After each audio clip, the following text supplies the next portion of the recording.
시청자 여러분 안녕하십니까? BOA 모닝뉴스 시작합니다. 웬디 셔먼 국무부 부장관이 모리 다케오 일본 외무성 사무차관과 전화 협의를 갖고 북한의 최근 탄도미사일 발사를 비롯한 한반도 현안을 논의했습니다. 한반도 비핵화 의지를 거듭 확인하면서 북한의 대화 복귀를 촉구했는데 마크 램버트 국무부 부차관보는 미국의 준비태세 확립과 한국의 새 대통령 취임 이후 미한일 관계 발전의 중요성을 강조했습니다. 첫 소식 조상진 기자가 보도합니다.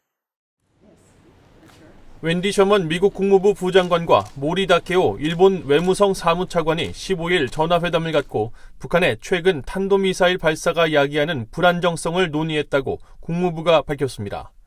또 셔먼 부장관은 이 회담에서 전제 조건 없이 북한과 만나는 데 대해 미국이 준비돼 있다는 점을 강조하고 북한이 진지하고 지속적인 외교에 관여할 것을 촉구했으며 양측은 한반도의 완전한 비핵화를 향한 진전을 이루기 위해 미일 간 지속적인 공조의 중요성을 거듭 확인했다고 밝혔습니다.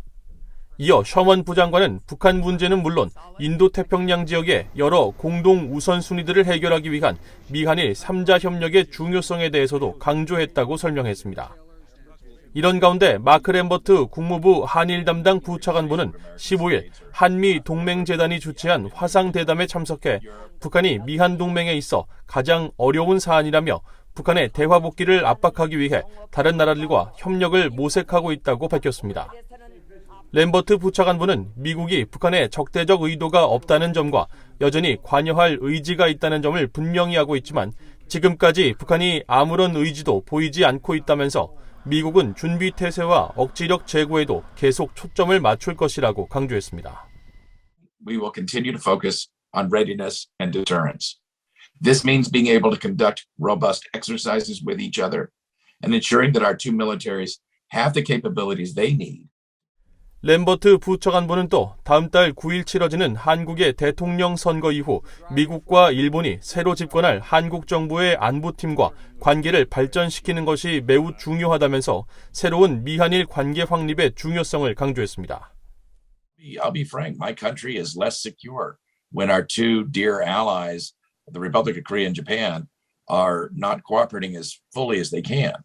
There's going to be a new election in Korea on March 10th. There'll be a 2-month period before the new president of Korea takes office. I think it's very important during that 2-month period that we develop a relationship with the new president's security policies and urge our Japanese friends to do that well. 램버트 부차관보는 그러면서 미국이 한일 관계를 개선하기 위해 강요하거나 압박을 할 수 있는 시대는 이미 오래전에 지났으며 미국이 할 수 있는 것은 협력하며 공유하는 공동의 이익을 강조하는 것이라고 말했습니다. BOA 뉴스 조상진입니다. 한국 대통령 선거가 20여일 앞으로 다가온 가운데 미국에서도 이번 선거 결과를 한반도 정세의 주요 변수로 여기며 큰 관심을 보이고 있습니다. 특히 미국의 전문가들은 주요 후보들의 서로 다른 대북 접근법과 또 미한 동맹에 미칠 여파에 주목했습니다. 박형주 기자의 보도입니다.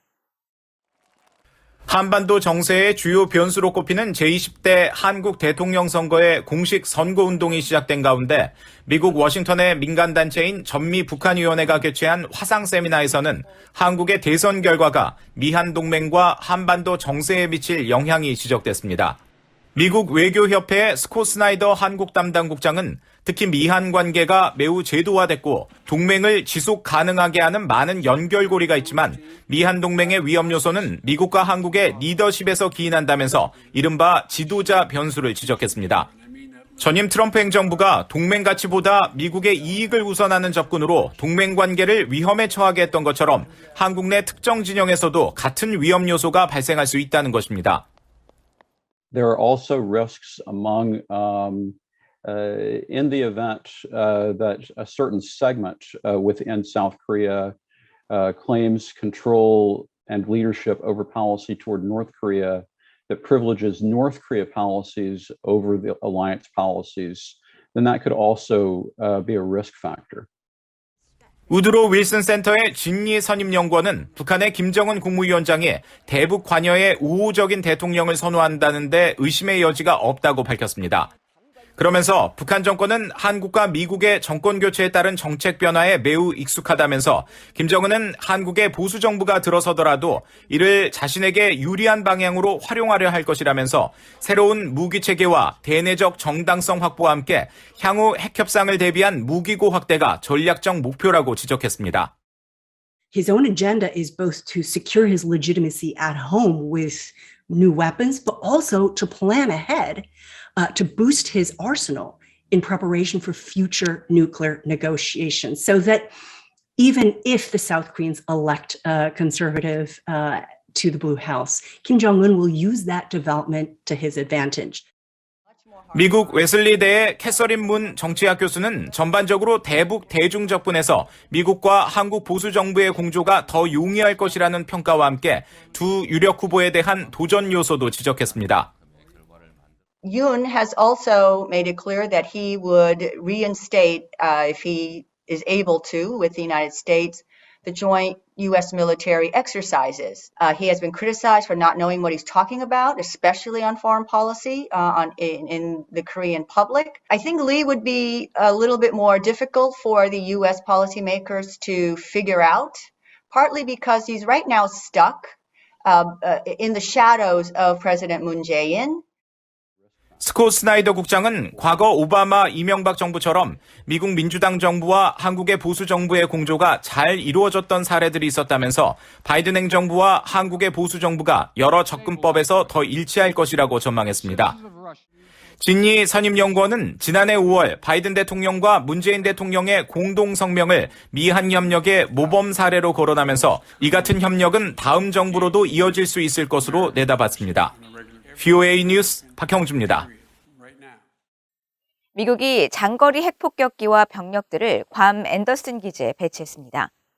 미국 태평양 공군사령부는 15일 보도자료를 통해 미국 본토에 있던 전략폭격기 B-52H 넉 대와 병력 220명을 폭격 기동부대 임무 수행을 위해 괌 앤더슨 기지에 배치했다고 밝혔습니다.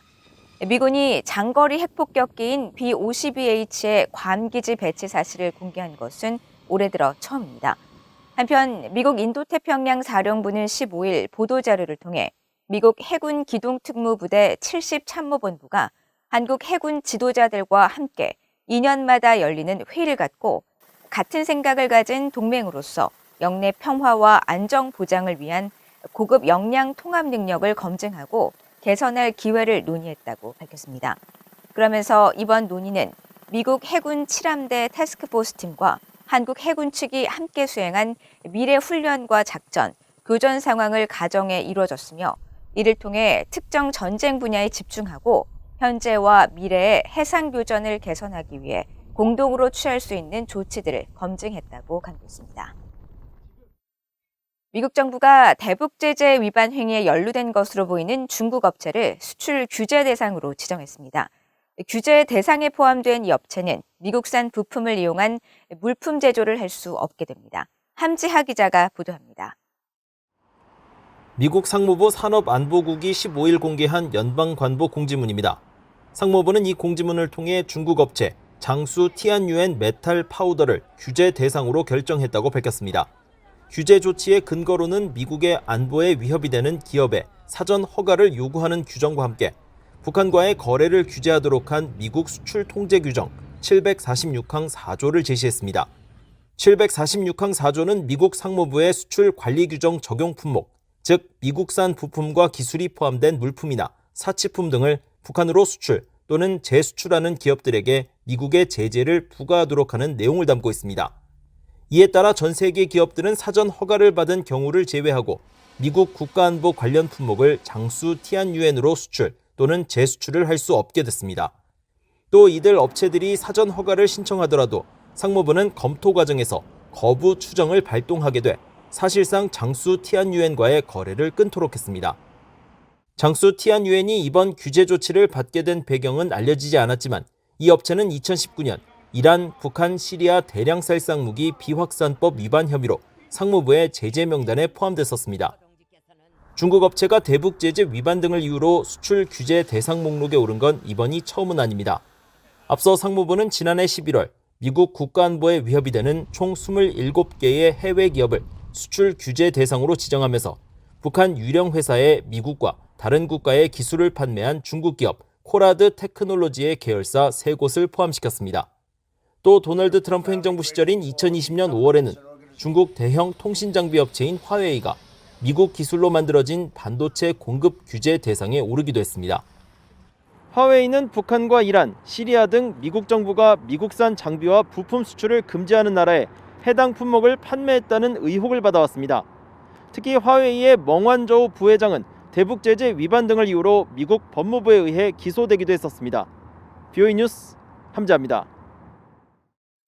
북한이 국가 차원의 인신매매를 지속하고 있으며 이를 통해 피해자들을 해외 강제 노동에 파견해 외화를 획득하고 있다고 미국 회계감사원이 지적했습니다.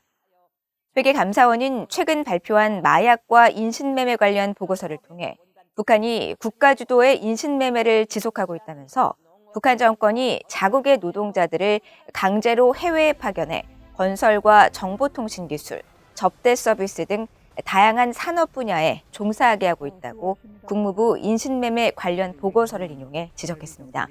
그러면서 해외 파견 강제 노동자들의 급여는 북한 당국이 책정하고 있으며 북한 정권은 이러한 인신매매를 통한 강제 노동으로 매년 수억 달러를 벌어들이고 있다고 밝혔습니다.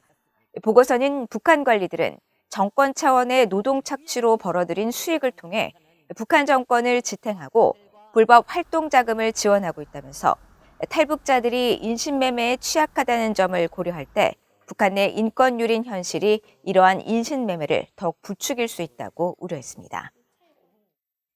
다음 달 유엔 인권이사회 제출 보고서 자료 수집차 한국을 방문한 토마스 오웨어 퀸타나 유엔 북한 인권 특별보고관이 한국 통일부와 외교부 차관을 잇따라 만나 북한 인권 상황을 논의했습니다. 퀸타나 보고관은 16일 최영준 한국 통일부 차관을 만나 북한 내 인도적 상황과 남북 이산가족 상봉 등 인도주의 현안에 대해 의견을 나눴으며 최 차관은 조속한 인도주의 현안 해결을 위해 북한의 대화 호응을 촉구한다고 말했다고 통일부는 전했습니다. 퀸타나 보고관은 이어 최종문 한국 외교부 2차관과 회담을 통해 북한 인권과 인도적 상황 개선을 위한 국제사회와의 협력 방안을 논의했으며 북한 인권의 실질적 증진 노력의 중요성을 강조하면서 임기 종료 후에도 북한 인권 개선을 위해 노력하겠다는 뜻을 전했다고 한국 외교부는 밝혔습니다. 퀸타나 보고관은 17일에는 서울 유엔 인권사무소에서 지난 2020년 9월 서해상에서 북한군에 의해 피격 사망한 한국 해양수산부 공무원의 유족과 1969년 북한에 납치된 대한항공 여객기 탑승자 가족 대표인 황인철 씨와 각각 만나 문제 해결 방안 등을 논의할 예정입니다. 이상으로 BOA 모닝 뉴스를 모두 마칩니다. 시청해주신 여러분 고맙습니다.